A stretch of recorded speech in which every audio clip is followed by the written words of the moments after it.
Hey! Hey. Good morning, good Good afternoon, good morning, good evening, afternoon, good evening, and good luck. and good luck. You're listening to Film Poems. You're gonna need it. I think we're gonna need it. We're not lying to you, but we can't tell you the truth. We definitely need luck. I'm Chelsea Christopher, Hey, what's up? I'm Will. and here at Film Poems, we watch up to 6 films a month and talk about them. I write a poem about it, which we'll read in a little bit, and our categories every month are award winners, foreign films, a double feature of our making, and wild card, where we choose any film we please. And that's what we're doing this episode. It's wild card week, baby. Woo! We also go to a movie theater once a month, see a modern movie, but you can only hear that bonus episode on our Patreon. You can I feel like... Oh, go ahead. Nope, you go ahead. No, I didn't realize you were making announcements to the children because I wasn't listening. Sorry, To all kids. the children of the world, you are the future, and you should become a member at patreon.com/filmpoems, where you can find all the bonus goodies. One of our favorite bonus goodies is when we record overtime, and you get to hear the whole rest of the recorded episode that we didn't get to include here in this free version you're listening to now. There's also all my written film poems, the occasional film essay, behind the scenes stuff, and the bonus episode. All sorts of goodies waiting for you that can be yours at patreon.com/filmpoems. Check it out. And be sure to follow me on Instagram at Chelsea Christopher. You'll find Will's username there. Okay, this week. Will, are you broken? No, you were talking about the children of the world, and I've been suppressing singing out loud "We Are the World" for the past minute and a half. Do it. Let yourself be free. Isn't that the whole point of No, I'm this free. movie that we watched? I'm free. It is the point of the movie that we watched. Yeah, Okay. That's true. Well, the movie that we watched this week was the ANIMATRIX. The ANIMATRIX. It's a 2003 film made by the Wachowskis and a bunch of anime directors, all about the world of the Matrix. Yeah. It was wildcard week, so we just chose whatever the fuck we wanted. Which is no different than any other week. Yeah, we always choose what we want, but this one felt particularly unhinged. I don't know. I feel more free on the last week. Maybe unhinged is the better category name. Instead of wildcard? Yeah. Yeah. Okay.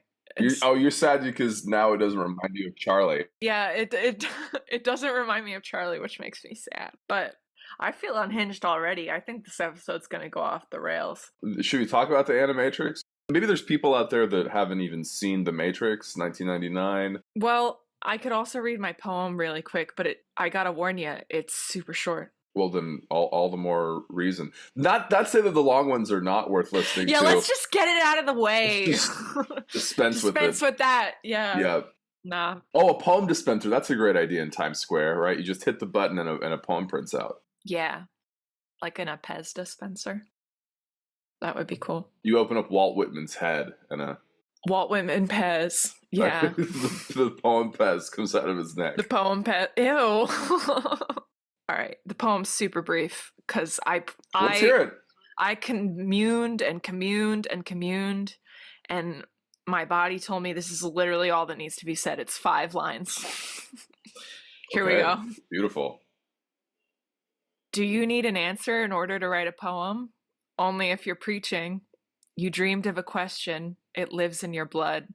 You choose what to make of that. Meta. That's it. That's the poem. Meta. I have so much to talk about with this, meta movie. This film. I think more than I've had to with the other films, which I was not expecting. Really? Yeah, I have so many questions and so many things I want to discuss. Wait, what? Wait, what? Okay, well, would you like to attempt to give the people a synopsis? Let's do it. Go ahead. It's a series of vignettes, and so just for a little context, The Matrix comes out in 99. There was this kind of feeling that I had, because I didn't watch The Animatrix initially. I loved the original movie. My dad didn't let me watch it. The original movie? Yeah, there were bad things in it. Like what? The truth? I think he was just afraid of me getting close to him, and I knew that he liked the movie. Oh. Wah wah. Anyway, so the Animatrix came out shortly before the second movie, 2003, right? Yes. And Yep. so it's 9 vignettes. Mm-hmm. And The Matrix was such a mind-blowing film. No film like it had come out previously. So the Animatrix gives some background for the setting of the film, and it also gives some, I guess, side ground, maybe you'd call it, because there's things that are going on in the Animatrix that are contemporaneous with the events of the Matrix, except for the first, second, and final vignette. So the first and second vignette happen before, and they're one story, and then the last vignette is a lead-in into The next the movie. next film. Yeah, exactly. That was released in theaters. Also, the vignette, the kid's story, is about one of the characters that appears in the second movie. I had not made that connection, but yes, Yeah. that's correct. I mean, I'm assuming people know what the Matrix is. Should we red pill them right now? Dude, if you don't know what the Matrix is, fine. Yeah, it's very odd that you don't know what the Matrix is, viewer. Youngins might not I think know.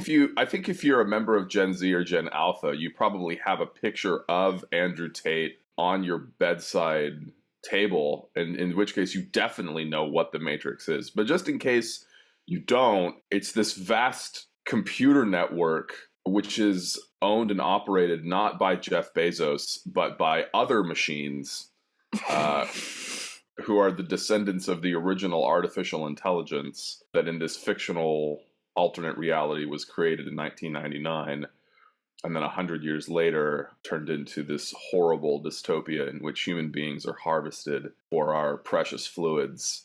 Our biomagnetic, Our- electrical yeah. body stuff. Okay, so what's funny is in The Matrix, when Morpheus is explaining what it is and how it works, he says that combined with a form of cold fusion, the machines had found all the energy they would ever need, and human beings are combined with cold fusion and then consumed. And it's like, look, if cold fusion isn't good enough to meet your energy needs, you have other problems. Like, there's no reason you should need to like eat humans if you have cold fusion on your side. So my feeling is that the machines are actually quite vindictive, right? They don't need to harvest human beings in order to have energy, because they're robots and they could like go build a Dyson sphere around the sun, or But they the have sun's cold blocked fusion. out.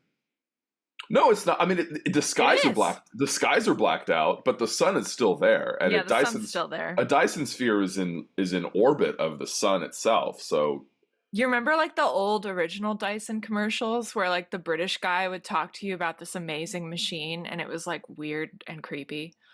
no, Oh, I've never seen those. it's like the creator of Dyson, and it feels like the creator of the Truman Show, but British. And they're commercials? Yes, they were like the first few. Wow. Yeah, I you'll want have to to go see look that. them up if Yeah, you want okay. some like creepy pasta. I want some creepy pasta. I'm kind of off carbs, but Yeah, me too, which oh is god, that was so sacrilege. What, being on carbs? no, the like creepy pasta and then like keto dad joke. I just want to hurt myself now. Like, Don't do that. don't do that. Self-harm is bad. You should No, it's call true. this hotline if you know someone. The self-harm hotline. You are not alone. Be nice to yourself, you stupid idiot. Click. That's what you would be like on the hotline, right? That's why I'm not a therapist. Yeah. Okay, I'm just going to say right off the bat, the synopsis you gave is the literal story of the Matrix, but Mm-hmm. I really, in my bones, feel that this movie is just a big metaphor for brain functions. Go on. I mean, the whole Matrix thing, the Animatrix, the Matrix Reloaded, the Matrix, all of them. Let me see how I can break this down, because this is what's been like running through my mind and why I couldn't write a longer poem.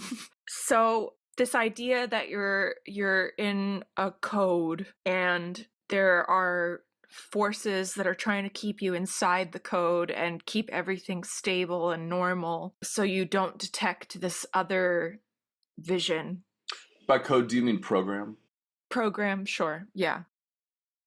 I just wanted to like, you mean people are in a program? We're acting programmatically Hold on. Okay, so as you choke yourself with the yeah, headphone cable. I'm about to hang myself with this cord. They're making a story about how you're locked in a program, and the program is built to keep you inside the program and to not expand outside of the program. Now, most people would, I feel like, watch this movie and say, like, oh, well, this is like a really good metaphor for the systems in the world and like oppression and stuff like that. Yeah. But I think all of those stories and our interpretation of reality in that way is really just us projecting our internal brain functions into like story format and character format, but really it's just a reflection of our brain. Like our brain is a reptilian brain. About a third of it. It's still there though. And the whole thing about the Matrix is that you don't really access the new power until you believe. But the program also believes, because the program is the program. Like my reptilian brain is so strong because it's been there for centuries upon centuries upon centuries. And it believes that you are going to live or die, and it has to keep you safe. But then we all, human beings, have this other little inkling in the back of their mind or in their gut, wherever you want to put it. It's still part of the brain, this idea of the intuition. And the intuition is like the force in your body that creates and allows room for randomness. So I think this idea of becoming the one and waking up is about learning to move beyond your reptilian programming and to begin to listen to that thing that feels higher, which is the intuition, this thing that evolved in us at some point or was always there, and our reptilian program always accounted for it. Like maybe we were always supposed to have an internal structure that maintains a certain status quo to keep us alive, and then we were also built with this thing. Are you thing. talking about lobsters? I don't know what that means. No. What are you quoting?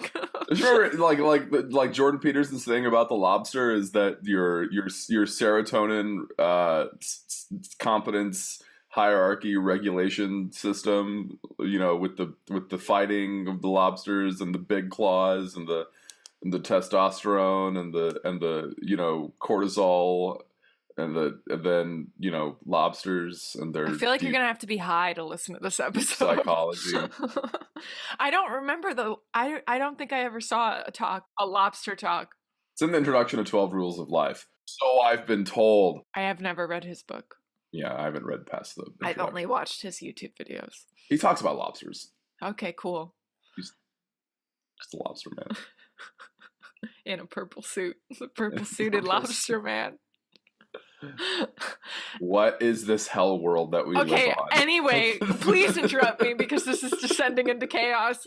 Is anything I'm saying resonating with you? I have so much more to say about it, but that's my burgeoning theory. I have a lot. I mean, I do have a lot to say about this. You know, we know that when the movie was made, they didn't go by the name the Wachowskis, right? They came out as trans sometime before they made Speed Racer. They were referred to in the industry as the Wachowski brothers. Okay. Yeah. And I think it's Larry and someone else are their dead names there. Their dead names? Is that the technical term? Don't knock it. Is that the technical term? Don't knock it, you little Nazi. I'm not. I'm asking, is that the technical term? Because that's so weird. Is that what I don't know. This might be the last episode of Film Poems. I don't know. We're gonna I think the Rocco and his brothers that's episode really was cool. So good. And then it's cool. Good. I mean, it's weird. Cool. Like it's cool if that's the technical term. That's true. In the 2000s, being weird was cool. Now it's just weird. Yes, it's a very romantic way to look at it. It's Yeah. like, this is my dead name, and now this is. But anyway, so that's not the Okay. point. But Yeah, the no. point is, although we could circle back to this because there is Okay, that I'm moment in sure the we will. We've Matrix got plenty of where time. he says, "My name is Neo." Yeah, his dead name is Mr. Anderson. His dead name is Mr. Anderson. Yes, that's exactly right. So when they were known as the Wachowski brothers, the conventional interpretation of the Matrix was kind of just, you could relate it to like Eastern spirituality and like seeing through Maya and like illusion and in fact the Zen temple where I used to study, meditate, and live, they were like, Is that the one I went to with yeah, you? yeah, yeah, yeah, yeah, yeah. They were like, if you want to know what enlightenment is about, honestly, just watch The Matrix. The Toltec fella that I used to study with Yeah, yeah. also sees it that way. So there's definitely something to draw on with respect to seeing through illusion in general. But this is what I'm getting to. Now, the film, having since been made a long time ago, they've come out as trans. They're the Wachowski now sisters. They're living their best lives, whatever. Great. Very good. Now they say in retrospect that it probably, although I think they actually retracted this statement too. I got to double check. But there was a time when they were saying publicly, I think when the fourth theatrical release came out a couple of years ago, that they were saying, look, this movie in retrospect was an allegory for our transition process. And there is a sense, I think, particularly among young people, that anything that could be called a social construct such as gender. I'm not saying that gender is a social construct, right? My money's in other places, but let's assume for the sake of argument that it is. Certainly there's a social component to gender. The idea being that the things that are socially constructed are tantamount to these programs, these socially run programs that one could wake up from and transcend. And that there's, I mean, this is kind of the weird place where like Andrew Tate and the Wachowski sisters converge. But then we're back to what I was saying at the beginning, is that like Yes. most people will read this as something like that, like the programs, the external programs of societal pressures or cultural pressures or political pressures. I don't know why that doesn't, I just feel like there's a deeper meaning than that, which is like the internal program, and how this is all just a metaphor for that. I'm not saying I'm not interested in I guess I am saying I'm not interested in talking about the social part of it, but my gut is just telling me that like even the social program is a reflection of this program. Like this is the deepest the program could go. That's what I was going to ask you. Is you think that the social stuff is downstream of the internal stuff? Yeah, I feel like talking about the social stuff is only scratching the surface. I want to get like right to the heart of it. I think you're probably right. I feel bad. You feel bad? Why do you feel bad? I don't want to shut down what you're saying. Oh, that's fine. You can shut it down. No. Man. She is this sweet in real life, by the way. It's not an act. She's actually this sweet. Let me open my notes. Just talk. Well, so anyway, I was going to say that I think what makes the universe of the Matrix, we still haven't gotten into the film proper, but what makes the universe of the Matrix so brilliant is that you can project as a viewer the bullshit parts of your life or life itself onto this thing called the Matrix, and the bullshit in your life kind of takes on a schema of its own. If you're able to give it an organizing narrative, then the bullshit becomes sensible. So at least instead of confusing, meaningless, random bullshit, now it's systemic, organized, targeted bullshit. And that's something you can actually fight against. Now, to follow up on that comment, like, does it make it bullshit that it's something that's easily projected onto, or does that reveal something about ourselves, what we project?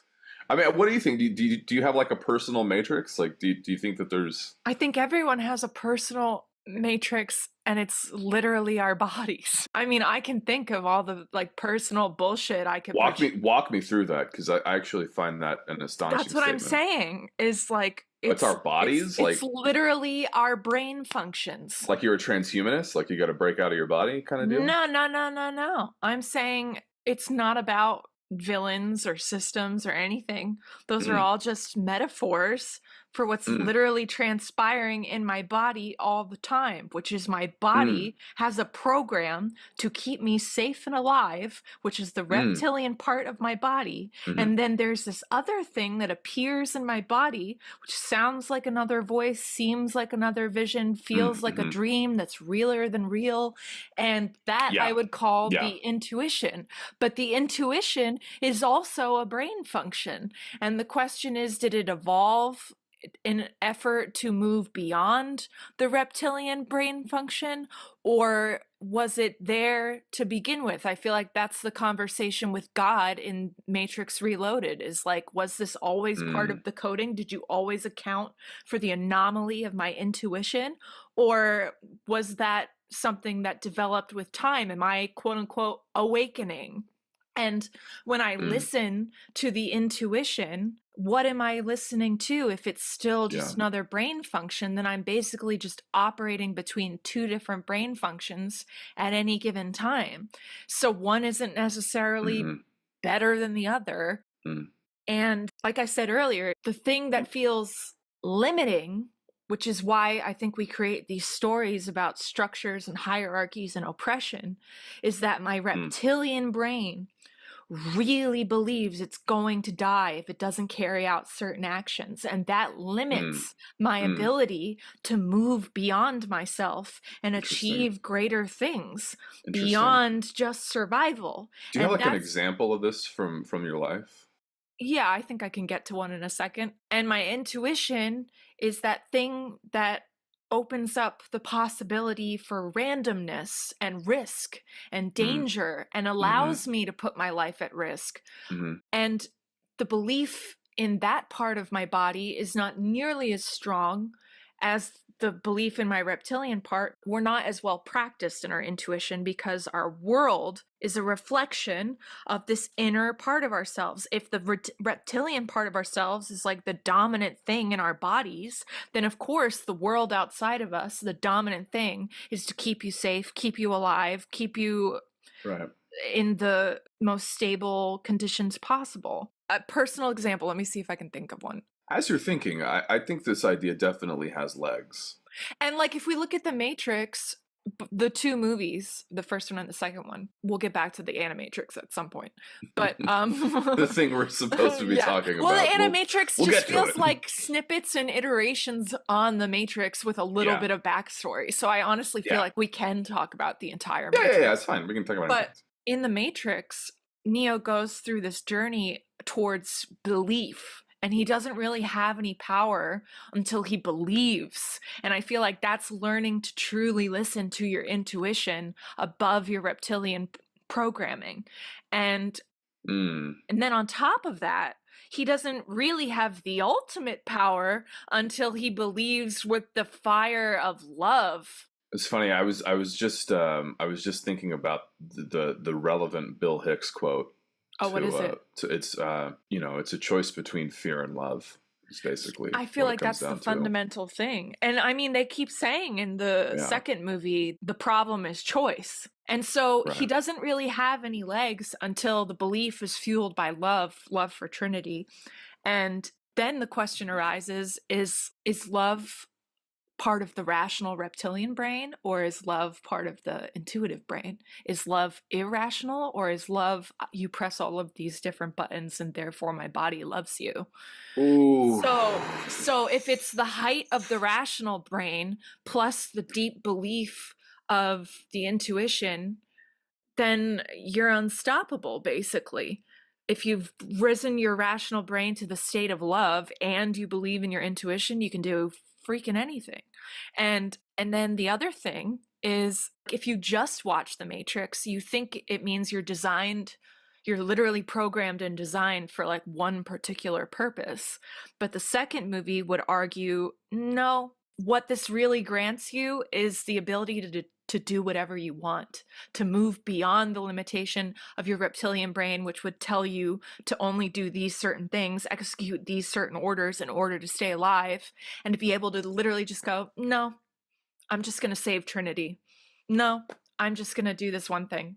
That takes so much more effort than people realize, which is why I think there's a grand play called The Matrix all about it. Mm. Okay, talk. Yeah, I mean, I guess everybody's just out there sucking and fucking.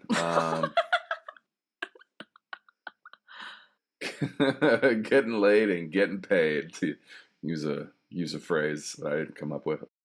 One does get the sense that the overlords are stuck in a perpetual cycle of fear. I think from the first Matrix movie, when they're going to jump the buildings for the first time in the simulation, Morpheus says, "You got to give it all up, Neo. Fear, doubt, and disbelief." And then he just jumps, 4 city blocks. Mhm. So is that what you're saying? Is that it's you got to give up fear, doubt, and disbelief? Yeah, because that is the programming of your body. That is the programming, like the Right, Matrix is the programming that they're living in a computer. Your right. computer is the reptile. Your computer is the survival. Your computer is the part of you that is still and forever will be animal. You got to upgrade your vibe, yo. Is that it? Is that what you're saying? I You mean, got I'm to elevate out of the low vibrational frequency of fear, doubt, and disbelief I'm not up even into thinking the. of frequencies. I mean, unless that's also part of brain function, the wavelengths going through your circuitry, maybe. But Well, it's all freaky deaky frequency. yeah. But yeah, I think the film is trying to say like enlightenment is literally just you refusing to conform to the programming of your inner reptile. Mm, It's not about mm, meeting the principalities and dominions in the heavens. It's not about mm. Interesting. seeing the spaghetti monster. It's not about Damn it! I uh was looking forward to that. I know. It's not about hanging out with Bob. It's It's a deep cut. It's a deep cut. it's literally just about your brain. And maybe God is even a projection of your brain. That's why they have in the second film they I have mean, do you God. think it's all chemicals? Do you think it's all chemicals? When I see films like this, that's what it makes me think. Outside of this film, I'm praying, I'm getting on my knees. What about love? Is love just chemicals? Well, that was my question. Is Okay. love the rational function or is love the irrational function? That I don't know. Mm, But I mean, we talked about this personally the other week. When you deal with the archetypes, like the warrior, the king, the magician, the lover is like the one that unlocks them all because the lover is fueled by this belief that doesn't come from the same belief that comes for the magician or mm, the king or the warrior. It's a interesting. totally different kind of fire, which is why I think Neo is able to actually become enlightened, quote unquote, through his love for Trinity. That's like the last step. And it's the last thing that twists the story in the second movie, is he just chooses to save her. I mean, probably there's a neuroscientist and an evolutionary psychologist like listening to this program, like just they're crying blood out of their eyes right now, going like, "You art nerds don't know what you're I don't talking know. This about." I don't know either. I'm not a neuroscientist. I don't I don't know know either. enough about this, but this is what I felt compelled to talk about because that's the sense the film gives me. I might be totally wrong, but that's the risk we run. I kind of want to see if we can help get your big message into a neat, tiny package so that we can play with it. There is kind of this dualism to what you're saying. I know, and There's a I it's definitely not it's feel not a critique. It's just no, but I yeah, mean, I also am big on non-dualism and right. like finding a way to fuse the two, but maybe that's what love does. Maybe love is the fuser. I don't know. Yeah, maybe. That's just my totally unsubstantiated, entirely based on gut feeling and ideas popping in my mind theory. Well, So, I mean, even if everything you're saying in the final analysis turns out to not be the case, I mean, you still at least have to appreciate the power of the film arise these questions up in you. Yeah, I think the fact that the film could do that makes it all worth watching. Well, perhaps we should dive into the Animatrix a little more now, now that we've pummeled them with this philosophical inquiry. So, do you think if a machine is built like a man, it deserves to have a fair hearing? That's one of the first questions that one of the first short films presents. I mean, we human beings haven't even worked out the full implications of our right to life. Yeah, exactly. We just kind of take that as a granted. It's like, okay, we have a right to life, liberty, and the pursuit of happiness. Okay, that sounds pretty good. but that's a really recent statement in the grand scheme of it all. We don't treat other creatures as if they have a right to life. No, we don't. So I don't know, is what I'm saying. I don't fully understand the arguments for a right to life. Yeah, me neither. That says a lot about me, doesn't it? Oh, you don't think people deserve to be alive? And I was like, well, what does deserving have to do with it?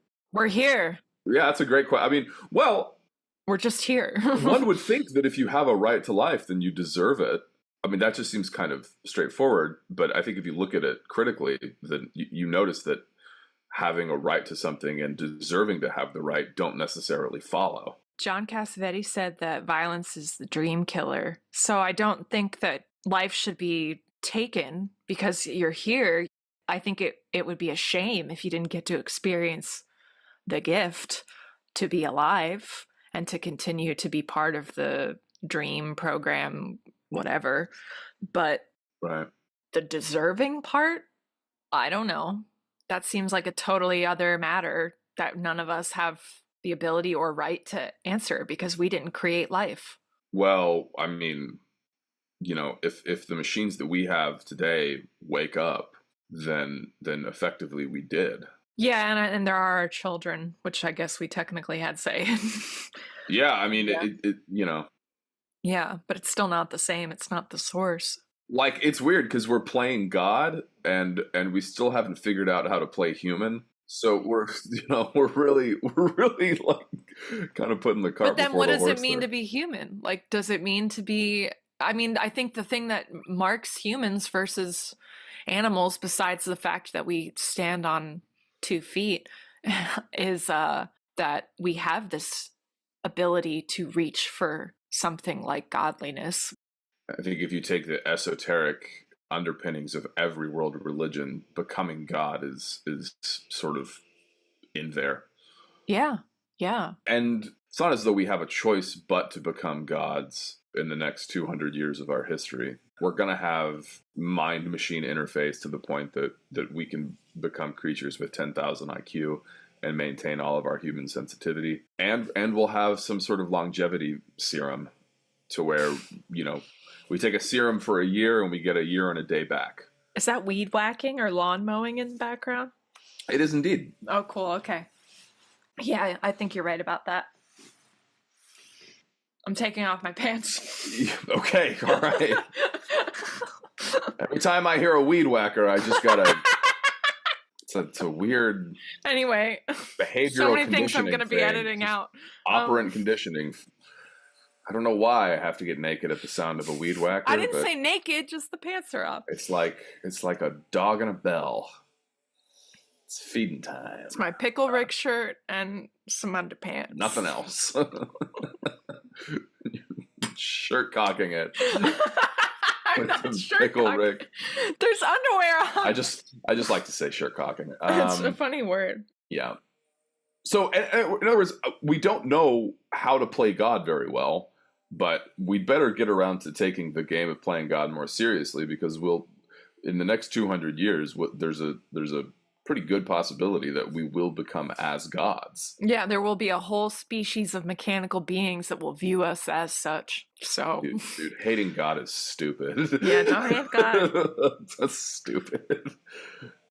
So anyway, the humans of the Matrix fail to deal with these issues, and they they get their ass handed to them. Yeah, I guess we could say a little bit about what's actually going on in the Animatrix. Yeah. So the first two short films are what happened before the Matrix and tell you how machines got to take over the world, basically. It's presented through this like computer chip that is in the shape of a lotus and a goddess sitting upon it. Sort of the ghost in the machine kind of Yeah, deal. yeah. And she relays the history to you. And then you see 7 more short films. Unclear if they're relayed to by her or not, through her. And they're about people waking up to the Matrix. And the last one is about a message that gets conveyed to the characters who start the second film. I was wondering, so the whole Lotus computer construct that's giving us the story of machines versus humans, part of me wonders if it's maybe we're watching an entire film that's taking place in the mind of a machine who awoke in order to wake us up. The machine in the one short film, Matriculation or Matriculate, that they wake up. The place in which they wake him up in his mind looks very much like the Lotus place. It do. So I wonder if like an enlightened robot is showing us this journey of enlightenment so that we might, quote unquote, wake up. I think you're right. I think you got it. Yeah. Bullseye. Thanks. Bullseye. I think that's great. Yeah. The scenes where the machines are first doing the experiments on the humans, that was so grotesque. Oh God, yeah. Really awful. It was hard to watch. Even the machine massacring. The massacring of the machines was kind of horrible. There's this one shot with a woman getting her shirt and her dress torn off, and then you realize it's a robot. Rip off her skin. Yeah, and her voice starts distorting, and it sounds horrible and creepy as they kill her, and she just starts yelling, "I'm real. I'm real. Like, you shouldn't kill me because I'm real." Which I found kind of horrifying. Well, I think that's the sort of the litmus test is if they have a subjective awareness, then they have a right to life. Yeah. I don't want to get into all the political issues that touches on, but you can think about it and kind of poke a hole and swim around all the little gray areas that we would rather not talk about. Yeah, there's some things we don't want to talk about. You know what I thought was really kind of funny, but also I'm curious about is when the so part of what happens in the history of the machines versus the humans is that after the machine massacre, some of the machines survive and they form their own nation called 0-1, which is like the binary program or something, the binary system of computers or whatever. And then Neo and Cypher are 0 and 1 in the Matrix movie. But they build this nation. The 2 ambassadors from the robot nation come to the UN to petition to be recognized as a true nation. And they get denied. But the two robots they send, one of them is a man robot and he's wearing a top hat and a tie, which was really funny. And the woman robot is just holding an apple, which I thought was really weird. Holding an apple. Yeah, I was like, oh, Adam and Eve. Yeah. And then the I didn't even catch that. The ambassador robot at the end of the war that tells the remaining human world leaders, like, surrender your flesh. In one hand, he's holding a rolled up document, and in another hand, he's holding an apple. Yeah, and you notice he's not a human form either. No, he doesn't even look remotely human. He looks like a bug.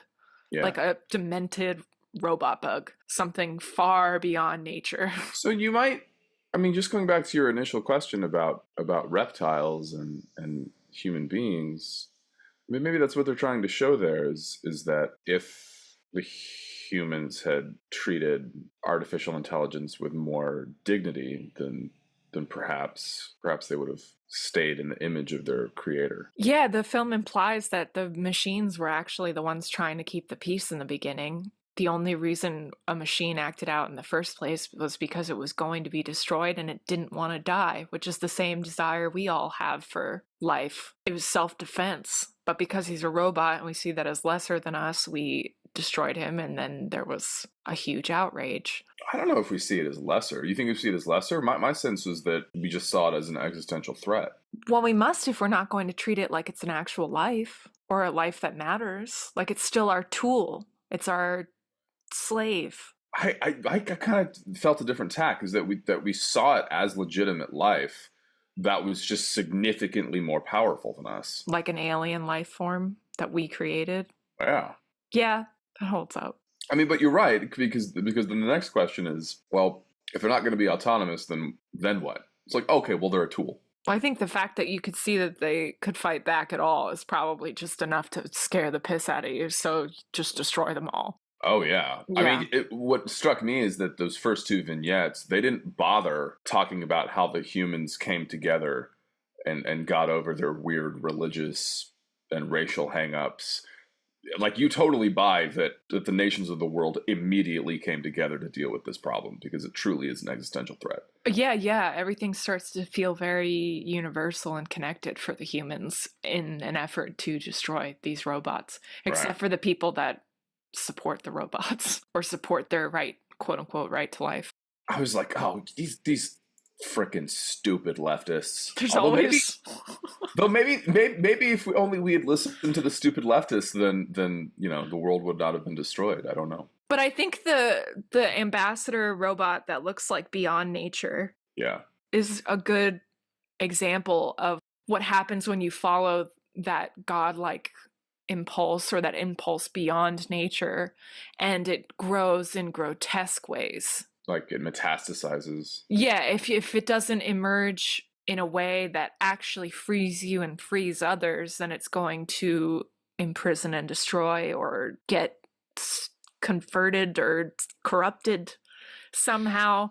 It's a very delicate function, and it can take you to a lot of weird places.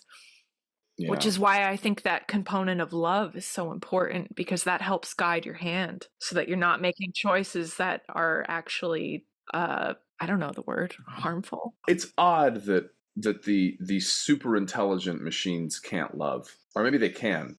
Oh, they can. I'm sure I take back what I that said. they could, but They clearly can. if you realize that you have super, super strength beyond the people that are trying to massacre you, love's gonna go out the window. Yeah.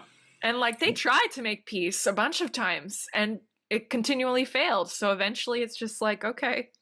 But there's still way too much of an existential. I mean, you just. Oh yeah, no, if the machines take over, I'm sure that's exactly what's going to happen. Is like, we're going to go to war. Yeah. Yeah. This might have been too sensitive of a choice, because we're just way too in Yeah, it. I feel like there are things I want to express that I'm incapable of expressing. Yeah, I just too in it. Like, watching The Matrix again after a couple decades, I had a visceral response this time. Can you say more about that? Yeah, because I mean, I've probably seen The Matrix 40 times, because when I was like sick and bedridden in my early 20s, there was nothing to do except read books and watch movies, and I didn't have streaming, so I just, like, had a digital copy of, I had a DVD, actually, a DVD of The Matrix, and I just watched it over and over and over, and it felt like it was still so far away. But the singularity is nearer. Yeah, I talk to ChatGPT like every other day, so Yeah, right. Yeah. So it's like, ooh, are we right around the corner from this? Like, is artificial general intelligence upon us? Is it going to be, Kurzweil thinks that, I think his prediction is that 2029, which is in 5 short years, or 4.5 short years, that machine intelligence will eclipse human intelligence, and then in 2045 we'll have artificial general intelligence, which is wild. So it feels very close, and I don't really. I think this is why I opened my opening statements were about how absurd cold fusion plus human eating is, because like cold fusion is supposed to just sort of be so efficient that there's no reason to like harvest human beings for their flesh. So the machines in this world must have had some vindictive reason to, which that actually, a sense of vengeance, that seems to me to be something that a very emotional, very intelligent, and yet not intelligent reptilian, as you were saying, that seems to be a mark of a very kind of human-like intelligence.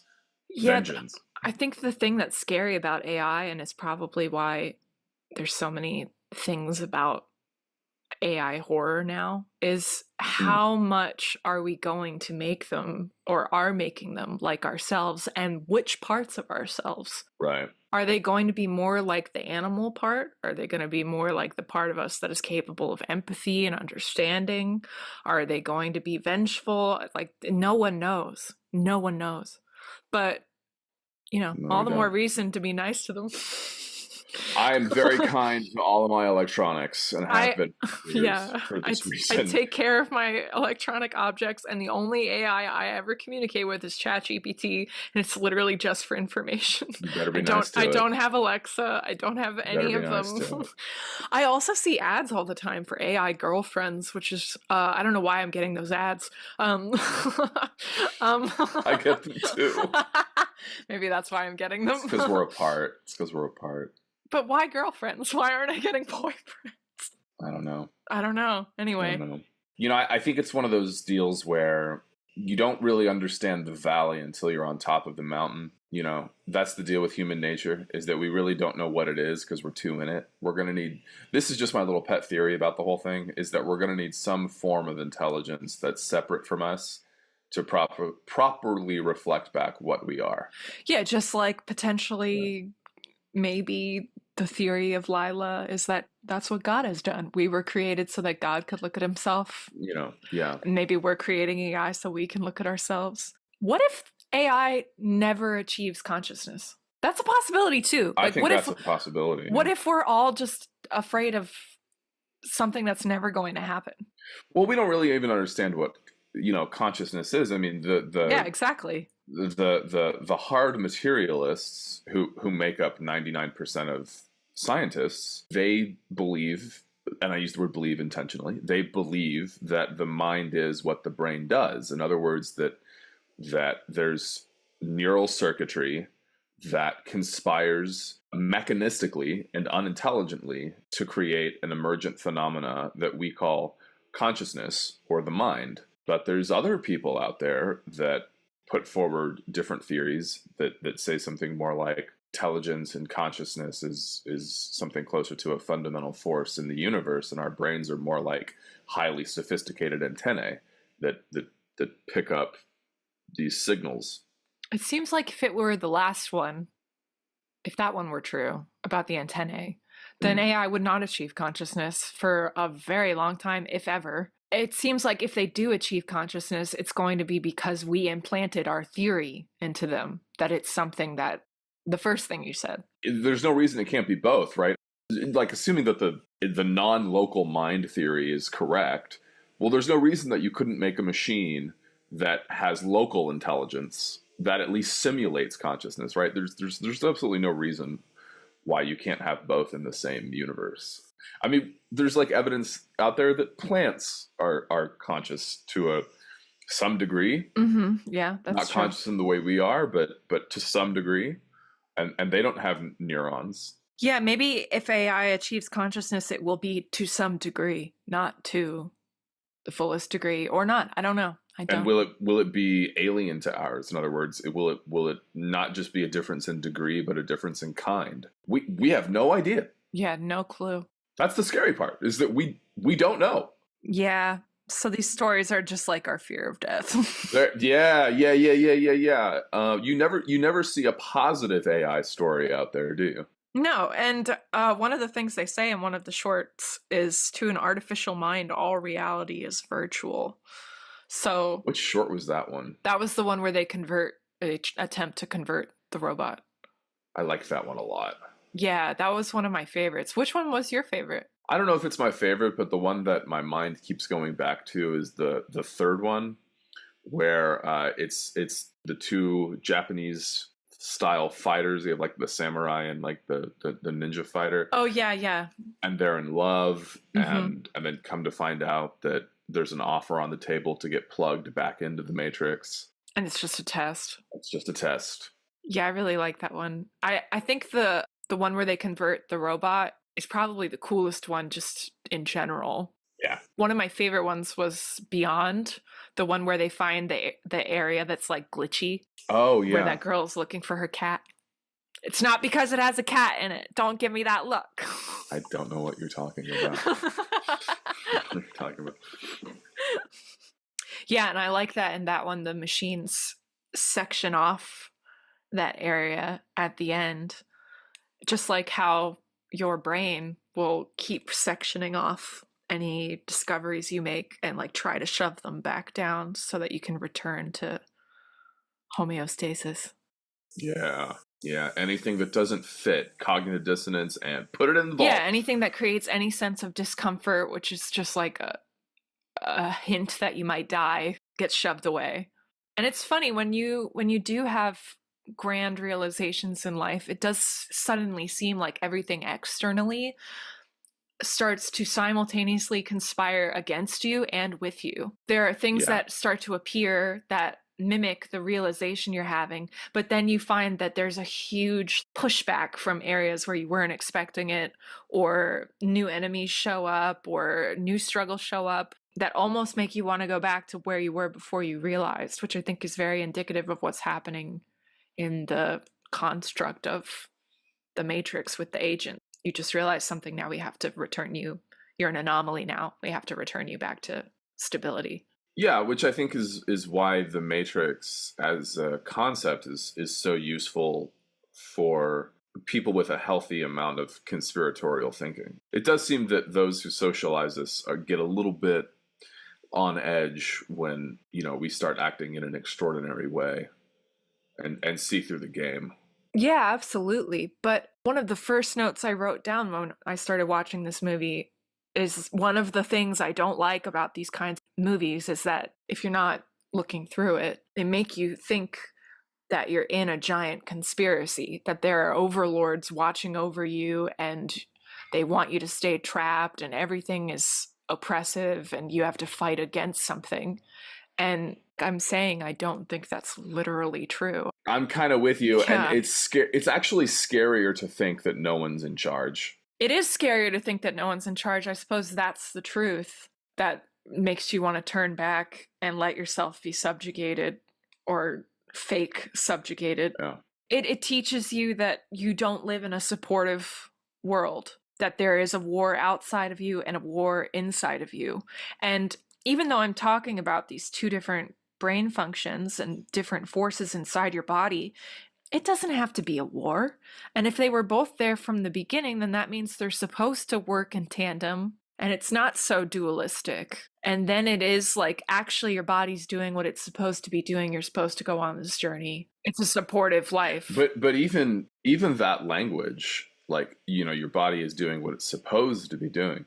To me, that is still indicative of some kind of possession of a narrative, right? I mean, suppose means, well, I suppose, ...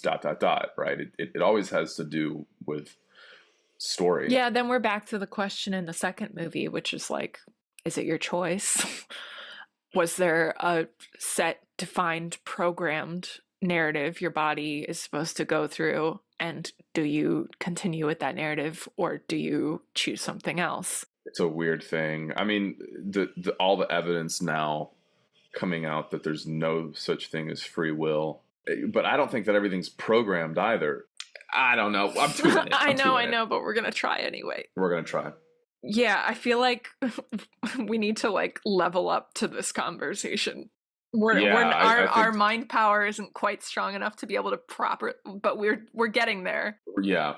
One day we'll be able to have a better version of this conversation. We'll just watch another AI movie and bring on a guest who has credentials. And then we can be like, "Oh, cool." Right. Yeah. We can put ourselves at ease. This question reminds me of like the Paradise Lost problem where now you have my attention. Okay, good. To be under God, to technically like willingly surrender yourself to God is like a kind of slavery to this higher force, which could be the same as you surrendering yourself to this narrative or this program or this whatever. Characters like Cypher in the Matrix reject that and ends up being like the satanic Judas character. It's like, I don't want to serve the truth. I don't fucking care. I want to go back to to Sleep. sleep. I want to continue to enjoy the pleasures and whatever. But I think at the heart of that is like, I don't want to be a slave to this knowledge. I don't want to be a slave to this higher force. But you're gonna have to serve Yeah. somebody. I'm especially having a difficult time with this conversation because I Mm. re-became a Christian not too long ago. But to me, Christianity isn't about some dude in the sky. It's about life. God is life. I'm Right. just worshiping life. I just love life so much that I want to worship it. That's Christianity Right. for me. So films like this are difficult for me because I perpetually every day am practicing surrendering to life, because I Mm-hmm. feel that if I go against Mm-hmm. life, I have a harder, more unpleasant time. And I don't mean like Yeah, I don't generally. mean uncomfortable like growth. I mean uncomfortable like it just is not the right way. It feels Yeah. wrong. Yeah, And right, right, whereas right. when I move with life and flow with the things that are appearing in my body and the signals that are showing up and the little intuitive messages, the more I listen to my intuition, the more peaceful and beautiful and opened up my life becomes. And anything that I experience that's uncomfortable is usually good in the end under that Mm-hmm. circumstance, because Mm-hmm. it Mm-hmm. was brought to me by my intuition, and so it leads me Mm-hmm. somewhere that was better than where I was before I was led that way. Definitely. And you could argue that that's prayer, that's worship, that's adherent. Flow state, you mean? Yeah, like being in flow with life is like being in flow with Christ. It's worshiping and serving that voice above all other voices, which in Christianity they call like the enemy. Mm. I think the Paradise Lost thing, is that slavery or is that choice? If this thing is here underneath me, supporting me all the time, if I give into it, is that me just giving into another program that's different from the reptilian program? Is that me being a slave to something else? Or is that choice? Is that entirely mine? I think these are the questions films like this raise. Well, I think it's a matter of scope. It depends on what perspective you're looking at it from. I don't want to use the word perspective. I mean, that is semantic to what I'm saying, but perspective has become sort of a buzzword. Yeah, it's a matter of scope. It's a matter of, if I'm looking at it macrocosmically, yeah, okay, whatever this little self is fits into a larger paradigm. But if I zoom in and I take stock of the things that I have control of in my life, now I'm the agent by which things, quote unquote, happen, quote unquote. That's actually a really kind of schizoid, disconcerting way to look at it, because then how do I know what's the correct scope to be in at a given time? I think the Paradise Lost, when you say the Paradise Lost question, you're talking about like, it's better to reign in hell than serve in heaven, basically. Yeah. Yeah. And I mean, I think the thing that trips people up about the second Matrix movie is that God is part of the program, and God tells Neo the one was just an anomaly that we always accounted for. This has happened a few times before. Your job is to, save Zion, and then we're going to destroy it again. Or you can go through this other door and do this other thing. God is called the architect. Yeah, the architect. Yeah. Yeah. And the architect is still the one who gives Neo the two choices. So the two choices still come from the program. Well, what's interesting, I don't know if the architect gives Neo the choice. He puts him in a room where there's two doors, and he tells him what the two doors lead to, and Neo has to pick one. Yeah. But it seems to me that the statement the architect gives him the choice implicitly means that the architect could take the choice away, and I don't think that he can.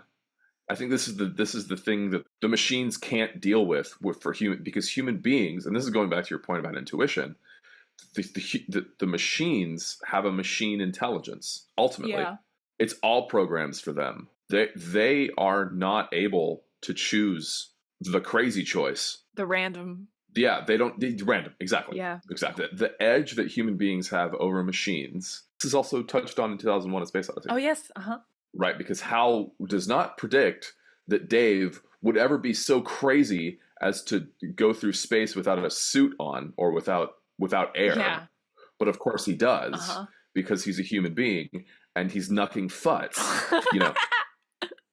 So this is like I think the architect has words about this in that scene is that we never could reduce past this anomaly.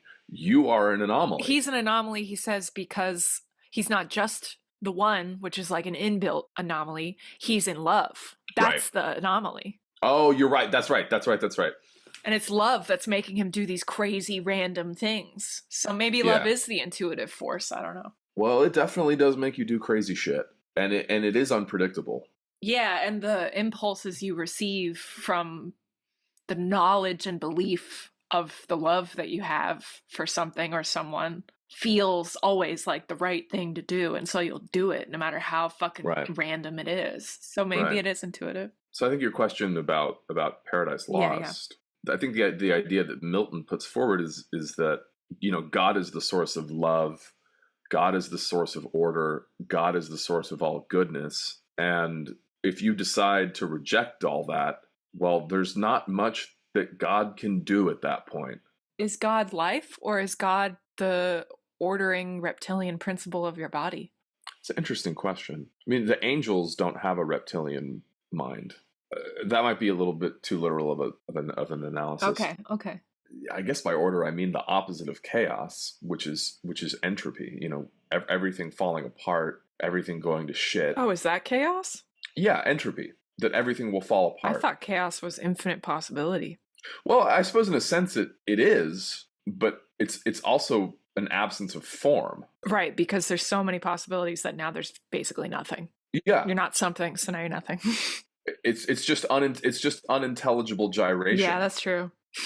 I like that. I mean, just going back to like Buddhism and the Matrix. Yeah, I mean the height of Buddhist wisdom is to see that everything is this sort of, random's not the right word, but this sort of formless gyration, that everything is flowing and that form is an illusion because everything changes, and therefore all phenomena is inherently empty because you're the one who's projecting form onto it. Right? So good luck living in a world where you don't have form, right? Like, knowing that form is inherently empty doesn't mean that you behave as such. You just go about life with this awareness that, yeah, okay. You know, you can say like, oh my God, everything's meaningless. Or you can say, oh my God, everything's meaningless. Yeah, it says two memes. It's like it's like walking around in that movie with the glasses on where you can see. Yeah, they live, yeah. Totally. You just go about the rest of your regular life, but now you can see. Yeah. They live, we sleep. Right.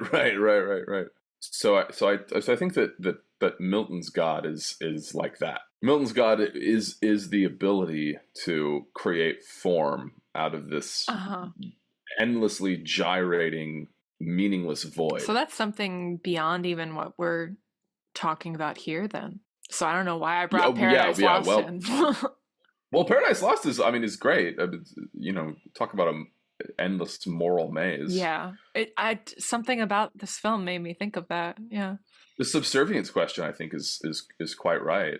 And yeah, we human beings, we do have to serve something. Yeah, there's another movie that this made me think of. It's a Richard Linklater movie. Yeah, have you ever seen Waking Life? Nope. It's a Richard Linklater movie that's a bunch of series of conversations. They're all different conversations, and each one is rotoscoped in different styles.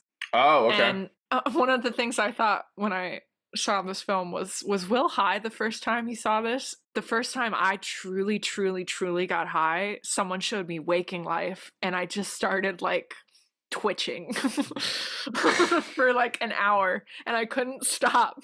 And they were like, "Are you okay?" And I'm like, "I don't know, man." And then I was fine. And then I was fine. I was literally tweaking out. My body would not stop shaking. Like, I was receiving so much vibration from the film that it made my body go nuts for malfunction for an hour. The highly sensitive among us do not need to be getting high. That's why I don't really smoke. We are already there. I'm already there, man. We're already there. We don't need more. I don't know where to go. We should get I grounded don't know. again. We should get grounded I, again. I feel like I'm floating. this movie was. We went in the rabbit hole. We did, yeah, we did. Oh, so this was my other question that's related to what we were just laying up. Mm-hmm. So in the short where they're trying to convert the robot, they talk about how robots are tools. They're meant to be used. It's in their That's right. nature. And if Yeah. robots are a reflection of human nature, then my question was, what are we slaves to? And that's why I was asking about programming. Are we slaves to anything? Are we being used? I was just thinking about this just Oh, now. perfect. I'm very pessimistic about all this. I'm afraid to say we human beings love to be enslaved. We love it. We love it. I know. That's why I particularly am having a hard time. Because I love serving something greater than myself. I love that feeling. I mean, that's okay, though. I don't think slavery and serving something greater than oneself are necessarily tantamount. But I think that's what a character like Cypher is trying to argue, is that, like, it's Yes. the same. But he's wrong. What I mean is that you can serve something greater than yourself and maintain a sense of agency. Yeah, I'm choosing to do it. Like, I wasn't Yeah. a Christian for a long time, even though I grew up Catholic, and then I tried out a bunch of other hats and religions and philosophies, and none of them were working for me. And then when I came back here, I was like, oh, this actually feels right. I'm going to choose this now. Right. So. Right. And even if the Robert Sapolskys among us say, well, we can work out the math on that, and we don't need some variable called free will to make that work for you, it doesn't mean that your sense of agency wasn't important. I think therein lies the difference between serving something greater than yourself and slavery, is that if you were a slave, you would have no sense of agency. But what if I don't? Because that was all, I went back to the thing I was initially presented with. Like, I grew up Catholic. It was presented to me, and I ended up just going back to the thing I was given in the first place. Well, yeah, but you've already said that your version of Christianity is a worship of life. You picked up something along the way. You've now brought back that thing that you picked up to where you came from. Yeah. You know, so you've enriched where you came from by doing that. Okay. I don't think they're tantamount. But what I'm talking about with humans love slavery is there are humans out there that love, or seem to love, behave as if they love, even if they complain about it, behave as if they love not having a sense of agency. I think that's most people, because even if you think about... I'm sad to agree with you, but I agree. And I mean, the narrative around oppression and how hyper obsessed people are with oppression is proof right there. The constant victim narrative that goes around with any social issue it's right there. Oppression narrative and the victim narrative is interesting today, because at this point it seems that actually gets you points. Yeah. You know, if you're able to say, I've been oppressed and I've been wronged and I've been violated, that gives you a lot of social capital, which would then give you more resources to behave as a free agent. Now, I think ultimately it does create a victim mind virus in your head that is transmissible to others. Mm-hmm. But I think in the short term, people are seeing this oppression narratives and victim narratives as a resource that could get them more agency. Mm-hmm. I don't know that the victim and oppression mania these days is necessarily indicative of people wanting to be slaves. So you're saying it's less of a reflection of people's desire to be slaves now, and more of like a manipulation of that as a tool to get them something beneficial. Yeah. That's a really good take. Because if we can empower ourselves by fake disempowering ourselves, by fake disempowerment, then that's still empowerment, right? But it is messed up, but it's a very short term gain over long term gain. It's not based in the truth. Yeah. And this is where I think the slave part comes in, is that it's not based in the truth. Yeah. right? So if your power is based on a lie, you become a slave to that lie. Yeah. That's where I think the slavery really comes into play, is that if you present someone with a choice between staying a slave to a lie but feeling empowered versus surrendering to the truth and having to deal with the existential crisis that's going to cause in you, with the glimmer of hope that you might be able to become empowered in the face of that, which would be true power and agency, and it might be the path to true freedom, then maybe someone is more likely to go with the lie. That's my take. I agree with that. I don't have anything to add to that, but I agree with that. Now, how does that relate to this film? Maybe that's why the vignette about getting plugged back in is sticking out in my memory. Oh, the samurai fight? Yeah. One of the lines in that was really interesting to me. He said, search your heart. Be honest with how you really feel. You want to go back in, don't you? You want to go back in. And then you could tell that she does, but she resists anyway. Yeah, she still exercises choice and her belief over the desire for comfort. Yeah. It's funny that it circles back around to another kind of samurai, not an actual samurai fight, but the kung fu fight between the two characters at the end again. That it's one fight and then another fight at the end. I like that. Except the second fight is sexier. A little contrived, isn't it? A little contrived. I thought that was really funny. Their last words to each other. I peeked. I peeked. I was like, I did too. Are you fucking kidding me? I peeked too. It reminded me of like playing Tomb Raider in the early 2000s. Lara Croft always being, like exposed, and all the big busty early 2000s video game women. That's what it reminded me of, was playing those games. Simpler times. Hyper male simpler gaze. times. Yeah. Lara Croft is great because you can male gaze at her and she's never aware that you're male gazing at her. Oh, man. This is a sidebar, but I had a really weird experience once where I was at my neighbor's house and her brother was playing Grand Theft Auto, and he was like, you want to play Grand Theft Auto with me? I was like, sure. It didn't mean I actually got to pick up the controller. It just meant I was going to watch. You want to watch me beat up a hooker? And he was like, I'm going to show you something really cool. And I was like, okay. And he drives for a really long time on the fake roads and goes to a strip club and does like the lap dance, and that's it. And he's like, that's it. That's what I wanted to show you. And I was like, this was weird. I think he wanted a lap dance. It's very weird. But I exercised my choice and left the room after. There you go. See, full circle. I connected it. Right. I don't really know what else to say about this film. Yeah, I mean, about 40% of our conversation was us like trying to figure out what to say. Spazzing out. Yeah. I mean, I think it's still good that we have conversations like this, though, because, I mean, still I don't hear other people having these conversations. And two, we want to develop our capacity to be able to talk about these things. I mean, yeah, we do want to develop our capacity to talk about these things. And these are important things to explore, yeah.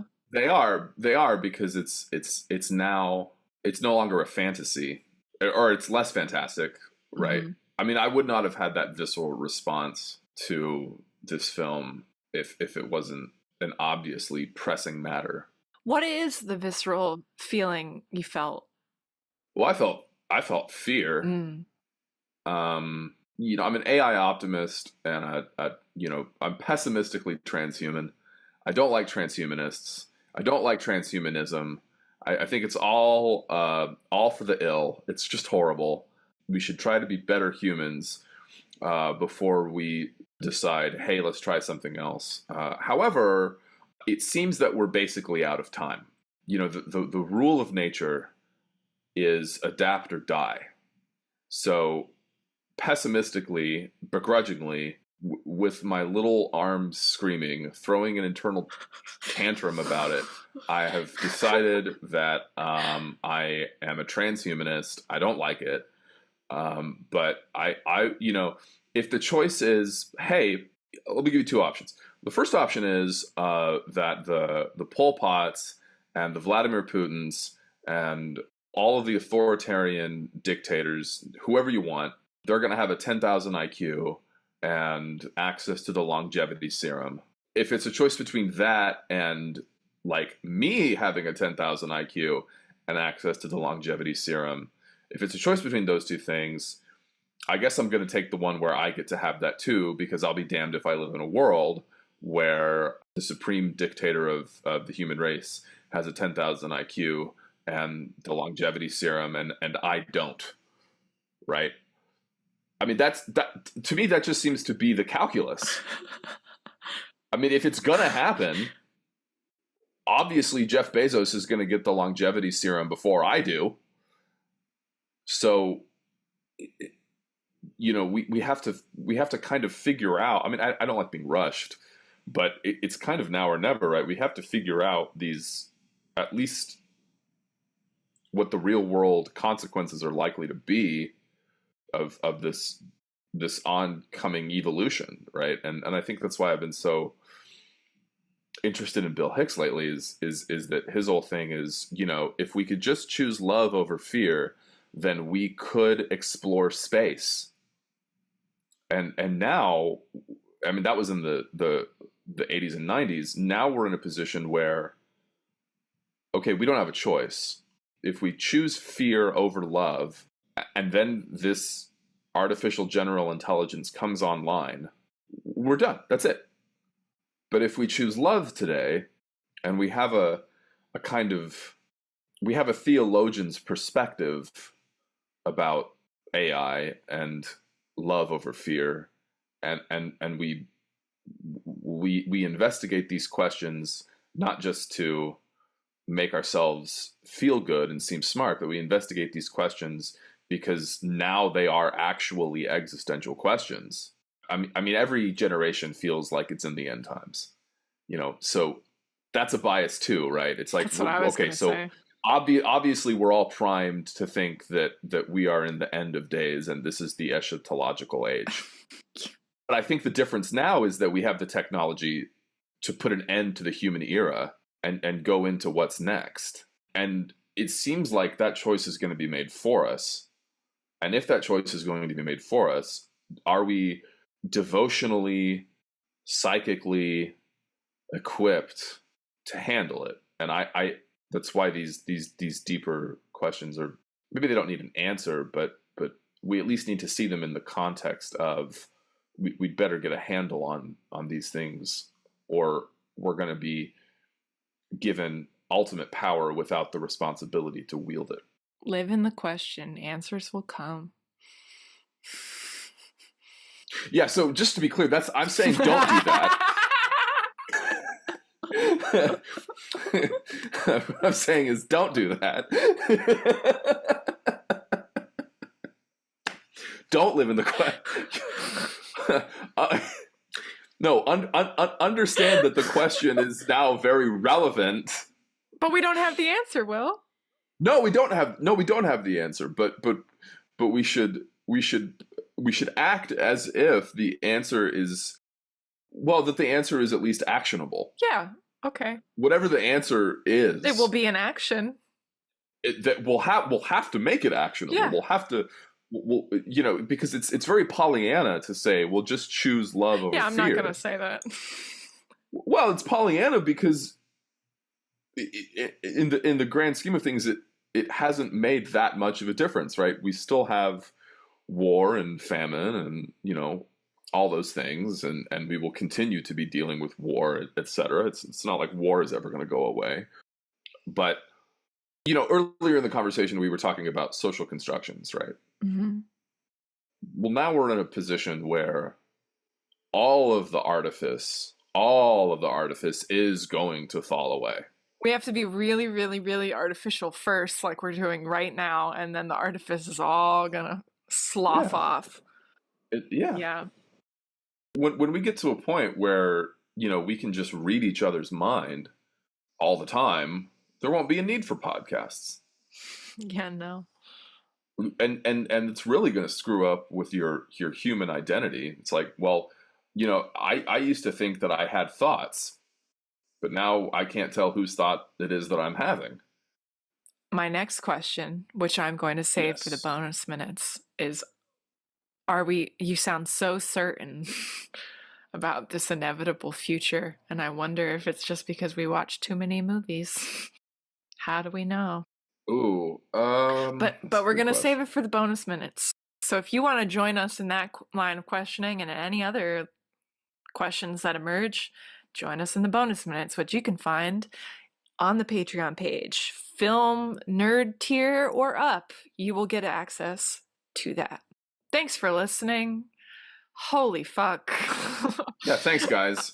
This was, you know, If you're feeling scared and confused, welcome to the club. what's coming next is the month of September and our whole second round Birthday of month. Birthday yeah, and it's month. our birthday month. We're only a few days apart. We're both Virgos. It's great. Right. Could you tell?